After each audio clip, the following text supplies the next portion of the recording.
All right, sports fanatics, we back at it again. Welcome to this new episode of From the Grid to the Rim. I'm back at it. I'm your boy, Mr. Darrell Brown. We have my uncle Monte up in the building. Our big brother Ken Fry's up in the building, and I see that they enjoying the fruits of his labor. My uncle over there with Ken over there hanging out up in Seattle and Washington. All there hanging out, all the beautiful scenery out there. I'm still over here in hot 106-degree Texas and dealing with this heat of nonsense over here. But thank you anyway. Thanks for the invite, bro. I appreciate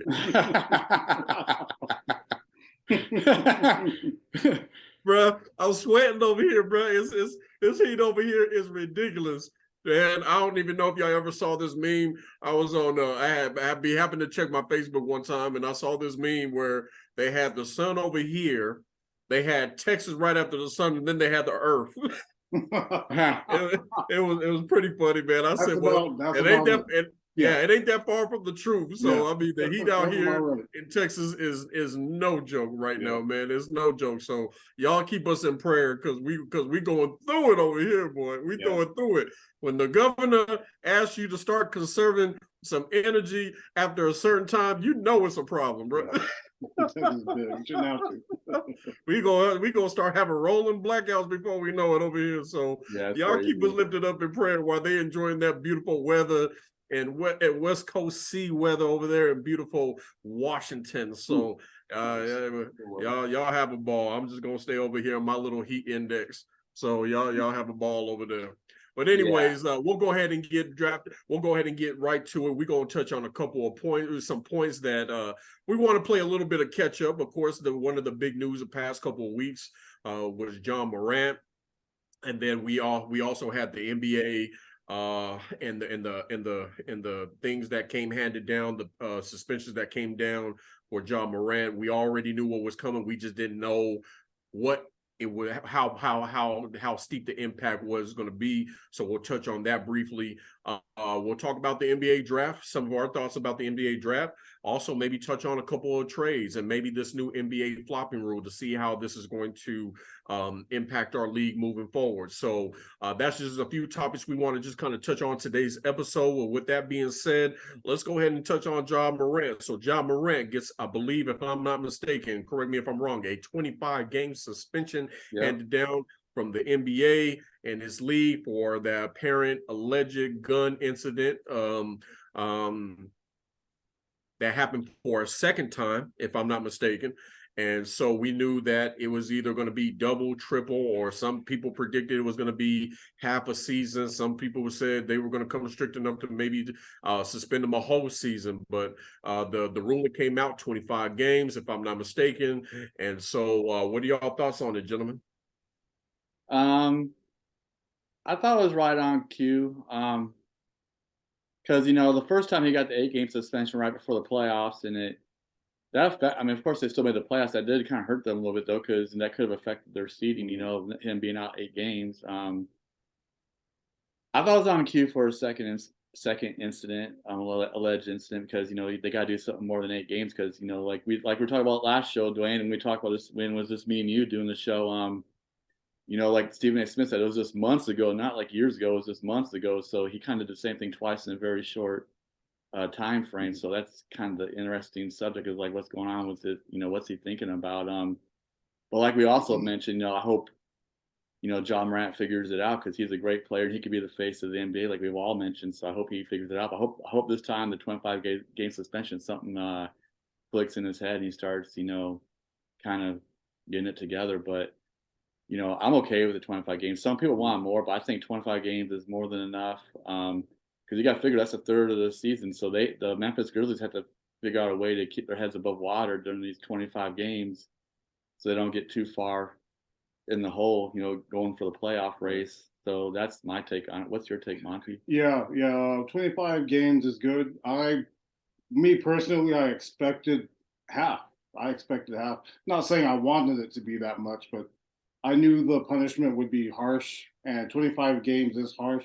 From what I understand, he can't practice or participate, be around facilities or anything like that, if I'm not mistaken. Either of you correct me if I'm wrong. But 25 games is good. it'll set an example to the rest of the league. If anybody, wants to misbehave like this, the NBA is all about their brand. They're all about their brand. It's had a lot of black eyes on their brand as much as it has anyway in the past, and this commissioner doesn't play around when it comes to that. And it was harsh. And I've been hoping. Now, again, correct me if I'm wrong. Is he still getting paid? I think so. He's still getting paid. Oh, okay. No, he already went through the guarantee. I wasn't too sure how that kind of operated. How it did it affect their pay? Because in the NFL it affects their pay. Yes. These jokers get paid by the game. So I didn't know if it. Yeah, how that's much one thing I didn't look up either. I'm not. I don't know to answer your question. Okay. Well, okay. That's just something for me to look into. I just didn't know if any of you gentlemen know. But at the end of the day, 25 games. Well, I mean, a lot of people predicted it was going to be double than 8, the first 8 he got. But it does send a clear message, and heaven forbid another incident happens again with him concerning him, man. Not. I mean, it's just, it's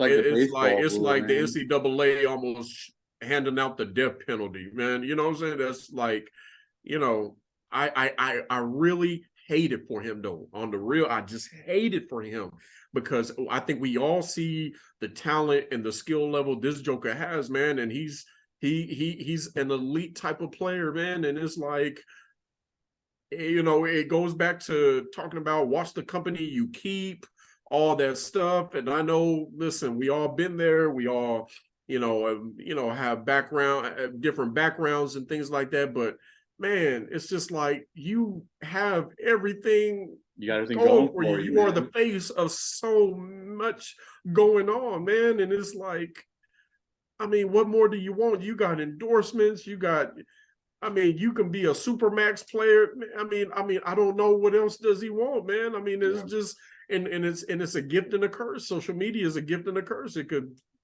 hurt you or it could benefit you in a positive way. And it's like, and eventually when you do silly stuff, it's like all eyes are on you now. You know what I'm saying? And so it's like, with young-minded people, man, it's just, and still want to be out there. It's like you got to have your cake and eat it too, but you can't do that. You're a professional basketball player, and you gotta be the example for so many. And it's not to say that he hasn't done anything or given to people or whatever the case may be, his time, his effort, his talent, or anything of that nature. But at the end of the day, you are on a different playing field. You have all eyes on you, and you don't think the league is not going to make an example out of you?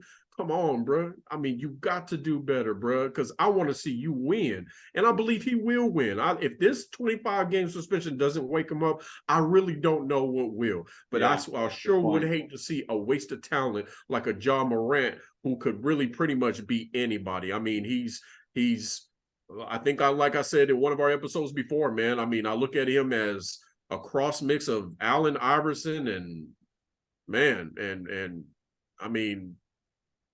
I mean, I don't know, man. I mean, the dude just can score at will. I mean, I cannot take anything away from him from a player standpoint, but from a character standpoint, I mean, brother, I mean, come on, man. I mean, you got to do better, man, because you're gonna think everybody's hating on you, but we really want to see you win. We just don't know what's going on and why you would even let it come to this. Not once, but twice. Yeah, so he's very likable. That's my take on it, man. I'm just like, man, I want to see this brother win. I want to see him win. I know the people, his loved one, his family, people around him want to see this man win, but what more can you do, man? I mean, if this happens for a third time, what do you think is going to happen to you, brother? What do you think is going to happen? Strike one, half the season. He might.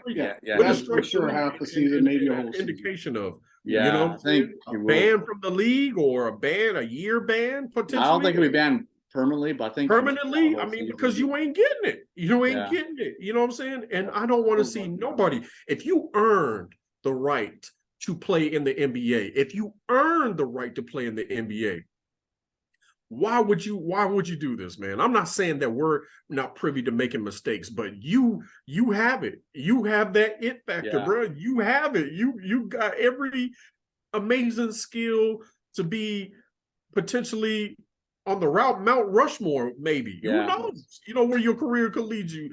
But man, the sad thing is, that's what's so sad about it is it's, you know, like you said, Duwayne, we all make mistakes. We've all made them, but his mistakes are you know, self-inflicted, and that's what's kind of sad. It's just like, come on, man, you got this going for you. You're about to screw this whole thing up. You got it going, and you know, and he, like I said, another show. He knows about social media because he's in that age group with my kids. He's the same age as my kids in their early 20s, and see, we didn't know what social media was, but he definitely knows. That's why it's self-inflicted. I don't know why he's doing this when he knows social media can get him. That's what I'm not understanding about this whole thing, I guess, is like what's going through his mind when he's doing these things, you know? Yeah. So that's just me. And to piggyback off what you said about, you mentioned endorsements, Duwayne, and that's big. That's big. The endorsements he has or had, I'm not sure how many he lost. You know, he gets paid from that just as much as what his salary is in the NBA. And ain't that the truth? Ain't that the truth? And I'd hate to see it. I mean, bro, to live just off all your endorsement and all the endorsements he has with, I guess, what is it? Nike or Gatorade and everything else, man. I mean, bro, you have the it factor, man. I mean, why would you destroy that, man? So I guess the question becomes, how does he leave this Grizzly team, this high power Grizzly offense? You know, I look at it. I mean, they're going to be missing a big piece in Morant.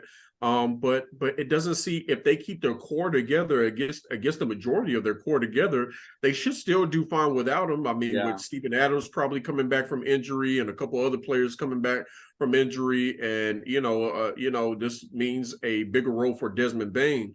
I mean, I think Memphis should still be okay because they managed to still do fairly decent without him in the playoffs. So until he came back, I think they'll be okay as long as Memphis could still manage their core and keep a good core together. I think they'll be okay with Ja Morant for 25 games. You know, if they can, you know, have at least a winning record until he gets back, and you know, I think they'll be fine. But you know, because they got shooters everywhere, and so you know, I think they'll be fine. You know, but that doesn't mean that they won't need him either. You know what I'm saying? They will need him. He'll be missed. They'll definitely lose some games without him, but they gotta keep serve, so to speak. They just can't get too far in the hole. Yes. So as long as they do that, they should be okay. But they're gonna lose some games without him, there's no doubt. But they'll win some, like you said too. Everyone has to step up, you know, and the big trade that we'll talk about later in our show is Marcus Smart's going there, so he's gonna have a huge freaking role. Marcus Smart really needs to keep it together because he's just going. Oh man, oh absolutely. So So, but you know, big ups, and you know, I'm definitely extending my prayers out to Ja Morant, man, and I'm praying that, you know, God just gives you the willpower and the courage and more so wisdom more than anything, brother, just to be wise and learn from this man and become the best person, the best character player, and the best player, period, and show them that you for real and that you're very deserving of this opportunity and continue to play at a high level. So my prayers are out to you, brother. You know, so you know, so with that being said, I guess we'll go ahead and transition into the next topic. Just recently we had the NBA draft, so there was a lot of huge talk. There was a lot of wheeling and dealing in the draft as well, and of course, the number one pick from the Spurs, Victor Wenbanyama, out of France, played with the Metropolitans, 92, of course, and he was the big talk, man. And watching the draft, I seen somebody. It just really shocked me on, you know, really, and just all the players, you know, how humble he was, but just knowing, you know, in playing against NBA caliber players overseas, and you know, I think he's already coming in with a wealth of experience. In my personal opinion, I think he went to the right team to develop. You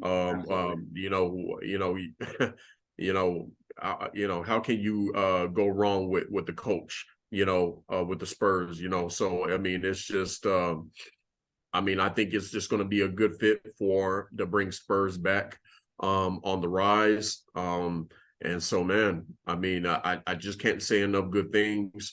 I think he can handle the pressure.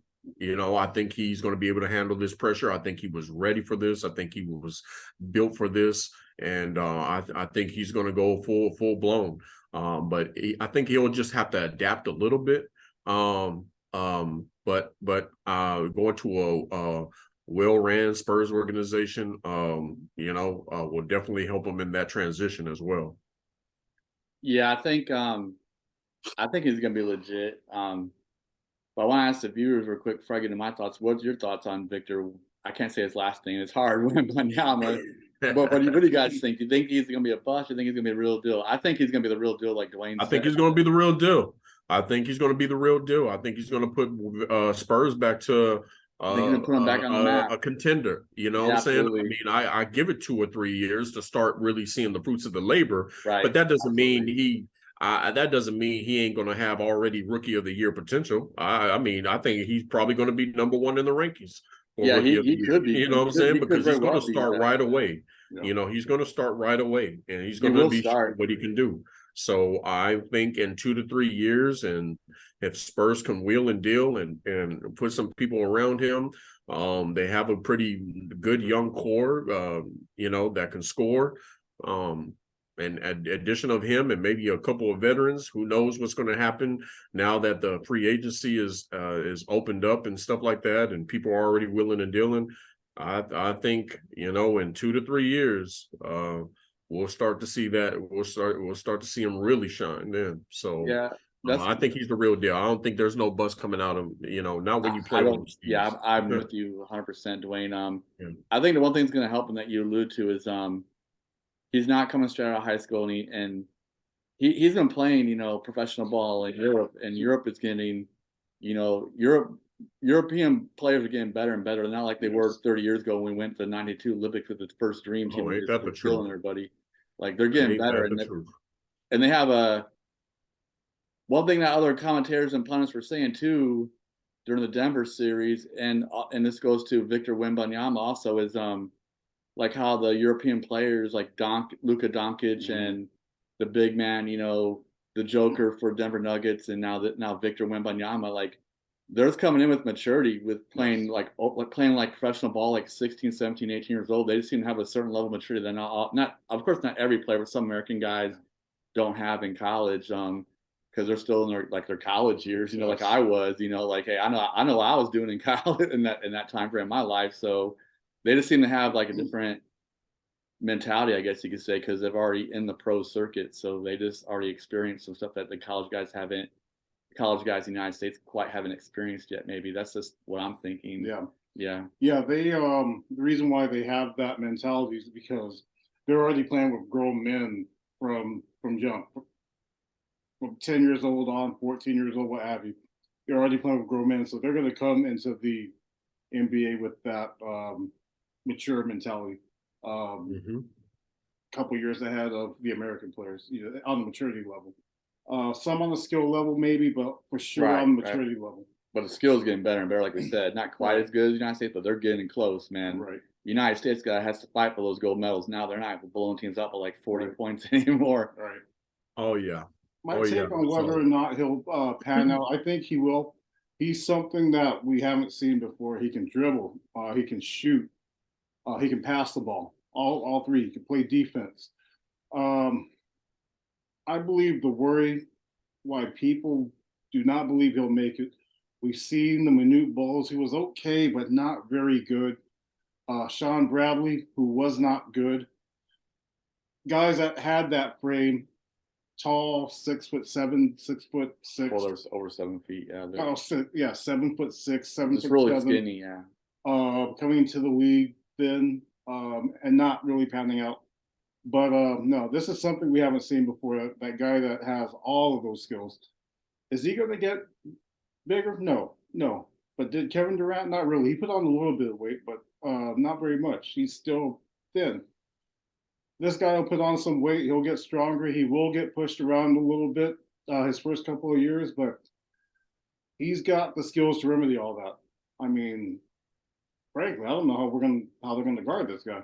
Well, they can push him. Well, they can push him out. Yeah, but, yeah. I mean, beat him up a little bit. That's the only thing I could think of. And to me, his weight's the only weakness. Yeah.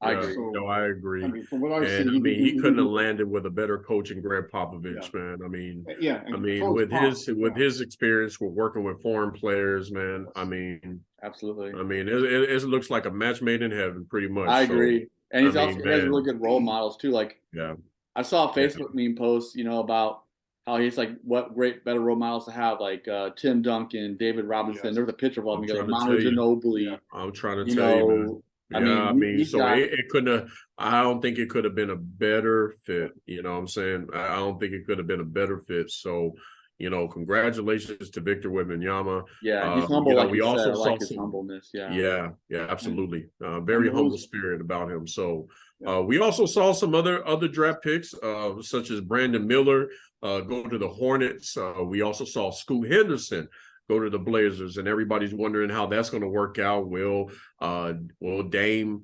will be there? I think SCoot Henderson is going to be a star, man. I mean, I think it's pretty much guaranteed as long as they give him that proper time to develop and play. I mean, he's going to. I mean, wow! I'm excited. I think Brandon Miller. I think that was a solid pickup for the Hornets. I mean, man. I mean, with him and LaMelo, man. I mean, some people not sure how that's going to work. Both that being that they're both ball handlers, man. But I mean, I'm sure Hornets better find a way to make it work because that could be an awesome backcourt tandem if you let it. So I mean, I thought out of that draft, I thought some of the wheels and deals. You saw Wizards make a trade. You saw the Pacers make a trade. Thunder made a trade. The Dallas Mavericks, and a lot of people are calling that Dallas Maverick trade, where they traded, where they moved back from the 10th to the 12th pick and picked up Derek Lively. Everybody thought that was a pretty much steal at that pick. And so being that I reside in the DFW area, and seeing the Mavericks and watching some of their games and stuff like that, they could really use a Lively. I think he's a ball hawk on the rim. He's really good at rebounding. An underrated scorer, a really underrated scorer, if you ask me. Now, I'm just not a Duke fan, but that doesn't mean I ain't seen him play before. The boy can ball. The boy can like ball. Lively. So I saw him playing. I'm very happy. I'm very happy for the Mavericks and pulling off. We're doing a small wheeling deal to move back to the 12th pick, gave up the 10th pick. But there was some few trades in that draft that that made some sense, for me. So I mean, it was just good to see some of these players and let them get their shine and all that stuff. And so, I mean, there's really a lot of other players that really got picked up at certain spots that, I mean, that are really steals. I mean, I as a Laker fan, when we when we were picking 40th and we got Maxwell Lewis, and I was just like, what? I said, what? I saw 40, we picked up Maxwell Lewis from Pepperdine. I mean, man, if you ever really go see that brother play, man, I mean, if he shows out, then in the G League, man, watch out. But we had the 17th pick. We picked up Jalen Hood, Shafino. Everybody thought that was pretty much a steal. Like they were surprised he was still there, at that point. So, and he came out of Indiana. So it was I think almost a lot of teams did fairly decent, with the draft. So, I mean, it seemed like a pretty deep draft. A lot of players, that could have been a lot higher picks, got picked lower, but that's the beauty of the game, where you go in with a chip on your shoulder. So I'm really anxious to see how some of these things can pan out, or are they going to be trade bait for later on? Who knows? You know what I'm saying? So now that free agency's about to open up, we'll see. Yeah, I'm with you on Scoot Henderson and Dame Lillard. a lot of people thought he was getting traded, but we haven't heard nothing about the trade. So maybe it's because maybe he knew they were getting Scoot Henderson, so he decided to stay. Because a lot of people think he should leave Portland because they've been kind of in the tank the past 2 or 3 seasons. But yeah, I would be excited for Dame Lillard to be with Scoot Henderson because Damian Lillard deserves a championship. He's been in the league for a long time, and he's a model player. I mean, like, I like him. He came from a D2 college. You know, he showed guys like, hey, you can make it. You don't got to be in a major, big D1 school to make it. You just got to, like we've been talking about this whole entire show, you guys got to have the willpower, the drive, and just believe that you can do it. And I like that. Couple picks that surprised me though were the 2 Michigan guys coming out early. Everyone who knows me knows I'm a big Michigan basketball guy. Michigan in general for college. I love Jet Howard and I do love Buffkin, but I thought they're going to stay in college 1 more year. Of course, Jet Howard is Juwan Howard's son, part of the Fab Five. Yeah, absolutely. He is a smooth player. He's got a really good 3-point shot. He can drive the hole. He's like 6'7". He's got a different game than Juwan. His dad is a little bit shorter, but he's one of those forwards that can do a lot of different things. But I hope it works out for him. But I didn't even know they were in the drafts. That surprised me. Because I thought they probably could maybe use 1 more year in college at Michigan. So not saying they're not ready, but I didn't think they're going to come out. And then for your team, the Indiana guard, I think Shafino going to the Lakers. I like him. He's a good baller. I think you guys got a good one in him. And I think so too. Jaime Jaquez, number 18 pick, going to the Heat. I like Jaime Jaquez because he's what you want in a player. He's just a hustler, and he's not as fast. He may not be as fast and everything, but he's just a baller, man. He's a grinder, man. I like Jaime Jaquez, so I'm kind of wishing he'll do something with the Heat. He's going to talk about coaches. He's going to a good organization with, that play with Jimmy Buckets and him and the coach and everyone that's there. Yeah. Pat Riley, they got a good situation going on. The pick that surprised me was so low that you mentioned, Duwayne, was Wong, the 55th pick going to the Pacers. I hope he has a chip on his shoulder because I like that kid from Miami. I thought he would be ahead of Jet Howard and Buffkin, honestly. Yeah. That's what surprised me because Wong's been playing for 4 years, and he's good. Right. That surprised me. Yes. Absolutely. Well, gentlemen, with only a few minutes left, I want to touch on one trade in particular that really made I think everybody's eyebrows go up just a little bit, and that is CP3 and Jordan Poole. What did y'all think about that trade, bro? What did y'all think about that trade, bro? I don't know, man. I really didn't. I don't know how much sense it made to me at all, but maybe from a financial standpoint and maybe from a character standpoint, I could see it making a lot of sense. You know what I'm saying? I think just the talk, I think Poole could have still, prevailed well as a Warrior, but I think it was just too much drama surrounding the whole situation. And I think it was just, everybody just needed a breath of fresh air. Absolutely. You know what I'm saying? Just to move away from this whole circumstance and everything like that. But, with CP3, freeing up, Curry just to shoot more and less dribble. Yeah. I'm starting to see how that could work now. And so I don't like it for Poole, but I like it for CP3. Here's the problem I have with that. They didn't address their need. Why'd the Lakers beat them? Size. They were too small. Mm-hmm. Yeah, he's a forward general. He will free up Curry, like you mentioned. That's going to be interesting to see. So I'm assuming they'll move Thompson to the 3. I think he was the 2 before. I might be mistaken. Of course, Curry will be the 2 now. But I'm not sure who they even picked in the draft, but they didn't address their need. I think they've gotten worse, not better. I agree. Yeah, yes. CP3 is not like he was in his prime. He's older, slower. He was not really a big time shooter. He'll make them when he's open, but he's a distributor. So I don't understand that one. All right, Ken. With a few seconds left, what do you think, Ken? I'm with you guys. I don't understand it. I don't think it helped them out. And the original trade was Bill and him. And I don't know if Bill's going to help out the Phoenix Suns because they didn't address their need either. Speaking of that, they're still top heavy. So I don't think either team got anything. I don't think it's going to work out for either team. Like the Phoenix Suns are still top heavy, and yeah, I don't know how it's going to work out for the Golden State Warriors either, because CP3 being ball dominant and not having a big man. I don't know. I'm with you guys. I don't think it's. I hope it works, but I don't think it will. Yeah, that's my thought. Yeah, but as all things in life, time will tell, right? Yeah. So, with I guess with us taking just a few 2 seconds, we heard about that new flopping call. About the new flopping call going to be put in place. Like if you flop, it's going to be a technical foul. I like it. People will think the NBA is doing too much. I like it, and I think it could, just play the game like it should be played. You know what I'm saying, and let them make the determination.